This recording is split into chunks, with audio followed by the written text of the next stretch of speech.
fluctuations.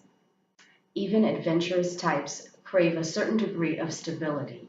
So, how about our body's internal biological systems? They all require a certain amount of constancy, or health is sacrificed and disease is invited. That constancy is called homeostasis, and it regulates a whole variety of cognitive and physiological functions, including appetite, fertility, immune function, memory, mood, movement, pregnancy, stress response, sugar levels, thermoregulation, and many more. Okay, so we understand that just like us, our body is always seeking a stable set point, and it's also always being thrown off by a multitude of factors and variables and disturbances from our external environment. Stress is the leading root cause of human death. This is because stress causes inflammation, and inflammation is the leading root cause of all disease. So when things are thrown off balance, our body sends neural and chemical signals to try to activate balancing change inside us.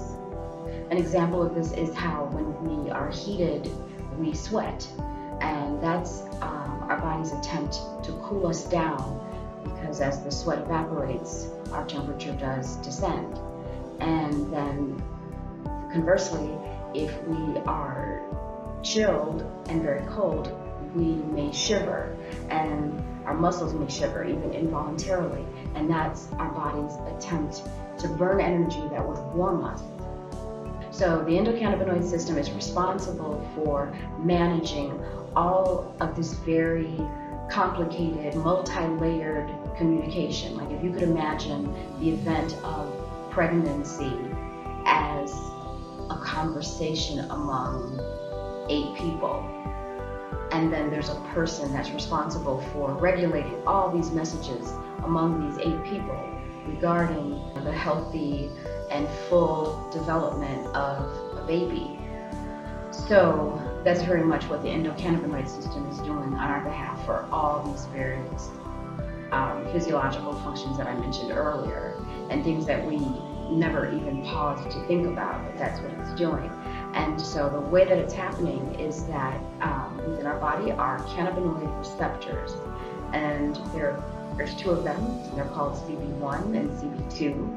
And CB1 is primarily located in our brain and nervous system, and CB2 is primarily located throughout our body within our immune system.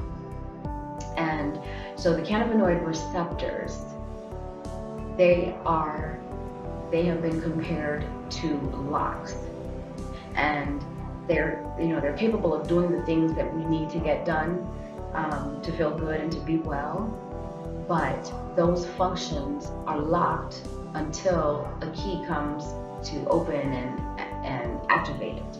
And the key that opens a cannabinoid receptor is a cannabinoid.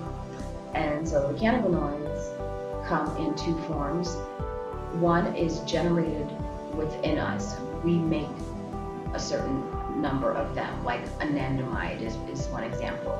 So we make some, those are called endocannabinoids, and there is an outer source that's also available, and those come from plants, and those are called phytocannabinoids.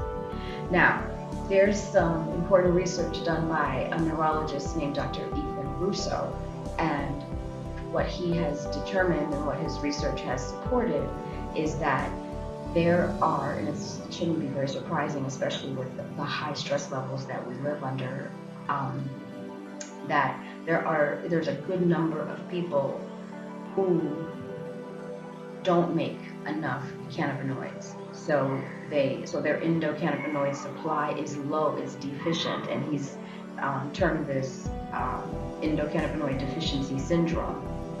And so for people like that, for them to have all that complicated communication go well, and effectively and so that all the messages get delivered, so that all the functions can happen, assistance is needed. The receptors still need the keys to open and function, and so the receptors need the cannabinoids to do their task, and so that makes the case for looking into supplementing your diet with cannabinoids from plant substances. So just as a deficiency in endocannabinoids does not support the chemical communication that needs to happen, the opposite is also true, and that is that a healthy endocannabinoid system fully promotes the homeostatic health that we're seeking. So this has been our foundation.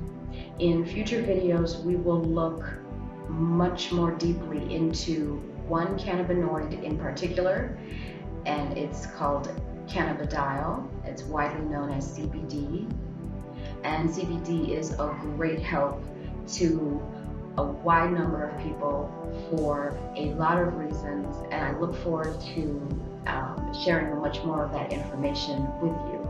Now, if you have a particular question about either CBD or endocannabinoid health, we invite you to leave your question as a comment, and we will do our best to incorporate its answer in upcoming videos. Thank you so much for your attention. May we be whole, healthy, and happy.